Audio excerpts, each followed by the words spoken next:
আমি দেখেছি অনেক ছেলেরা যারা একসময় প্রচুর কথা বলতো, সবার জন্য ভালো ভাবতো, সেই ছেলেগুলোই যেন আজকে চুপ করে যাচ্ছে। সেই ছেলেগুলোর জন্য মুখে আজকে হাসি নেই। সেই ছেলেটা কারোর জন্য কিছু ভাবে না, কাউকে কিছু বলে না, কোনো কিছুতে থাকে। আজকে তার জীবনে কোনো বন্ধু থাকলো কি থাকলো না, আজকে তার জীবনে কেউ ভালোবাসলো কি ভালোবাসলো না, আজকে তার কোনো কিছু যায় আসে না। একটু গভীরে গিয়ে দেখলেই দেখতে পাবে যে সেই মানুষটা একটা সময় একটা মানুষকে নিজের সর্বস্ব দিয়ে ভালোবেসেছিল, কিন্তু একটা সময় সেই মানুষটাকে এত অপমান, এত লাঞ্ছনা, আর ছোট থেকে বড় কথা কোনো কিছুই দাম দেওয়া হয়নি। তার সমস্ত কিছু ধূলিসাৎ করে দেওয়া হয়েছে, তার সমস্ত আবেগকে পুড়িয়ে ফেলা হয়েছে।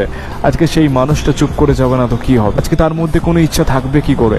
একটা মানুষ এসে সেই মানুষটাকে জ্যান্ত শেষ করে দিল। আজকে সেই মানুষটা শুধুমাত্র বাইরে থেকে বেঁচে আছে, আর ভেতর থেকে কি চলছে সেই মানুষটাই জানে। আজকে তাকে বেঁচে থাকতে হবে শুধুমাত্র তার পরিবারের জন্য। কারণ একটা ছেলে সারা জীবন অন্যের জন্য করে যায়, তাও সে নিজের জন্য কিছু চায় না, আর যাকে চেয়েছিল সে নিজের হয়নি।